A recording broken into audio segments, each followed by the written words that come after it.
শুরু হয়েও বন্ধ হয়ে গেল রাস্তার কাজ। পশ্চিম মেদিনীপুরের ঘাটালের অজবনগর 2 নম্বর গ্রাম পঞ্চায়েতের শিবপুর গ্রামের প্রতি বছর বন্যায় ক্ষতিগ্রস্ত হয় রাস্তা। দিন কয়েক আগে প্রায় 5,413,000 টাকা ব্যয়ে চংদার দিঘিপুকুর থেকে প্রায় 800 মিটার কংক্রিটের ঢালাই রাস্তার কাজ শুরু হয়।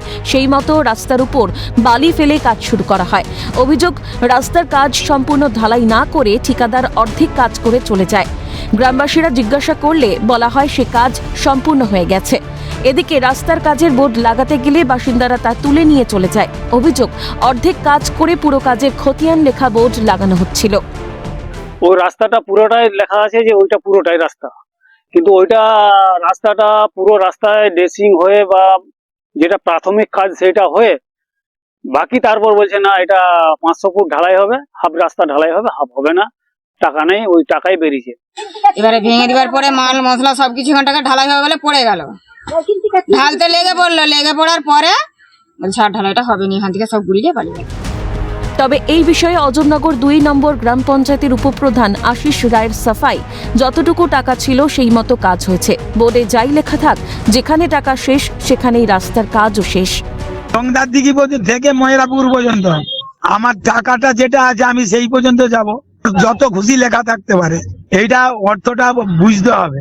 টাকা হয়েছে কত মিটার করা যাবে, ইঞ্জিনিয়ারের সঙ্গে কথা বলুন। ইঞ্জিন আমাদের তো মাপ আছে না, মাপের বাইরে কি কন্ট্রাক্টরকে দিয়েছি মানে সেই কন্ট্রাক্টর সেই একবারে দান ছত্র খুলেছে নাকি? ঘটনায় তৃণমূলকে কটাক্ষ ঘাটালের বিজেপি বিধায়ক শীতল কপাটের। উন্নয়নের নাম করে টাকা আত্মসাৎ করছে তৃণমূল নেতাদের বেঁধে রাখার নিদান বিজেপি বিধায়কের। বাস্তবটা এটাই, এরা চুরি ছাড়া তো কিছু বোঝে না। আর তৃণমূলের এক অংশ বুঝে গেছে যে 2026 তৃণমূলের শেষ নির্বাচন, অর্থাৎ একটা রাস্তা যদি 5 লক্ষ টাকার হয়, 2 থেকে 2.5 লক্ষ টাকা ঢালাই করছে, বাকি টাকা আত্মসাৎ করছে।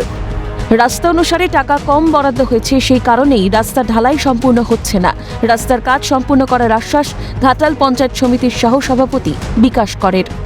এখানে রাস্তার যে নাম আছে সেই রাস্তার নাম অনুযায়ী টাকা বরাদ্দ কম হয়েছে, সেই জন্য হয়তো রাস্তাটা কিছুটা ইনকমপ্লিট রয়ে যাচ্ছে। আমরা চেষ্টা করছি। তো আমি খবর নিয়ে যেটা জেনেছি, এলাকার মানুষের সঙ্গে কথা বলেছি, এলাকার মানুষের কোনো ক্ষোভ নেই, যন্ত্রণা নেই, কেননা এই আপাশে 10 লক্ষ টাকার কাজ ওই শিবপুরেও হচ্ছে। তো আমরা দেখছি যাতে এই রাস্তাটা কমপ্লিট হয়। বিজেপির একই কাজ, এই যে এত কাজ হচ্ছে তাদের চোখে কিছু পড়ছে না, কোথাও একটু ভুল ত্রুটি হয়ে গেলেই সেখানে করাপশন বলে চিৎকার।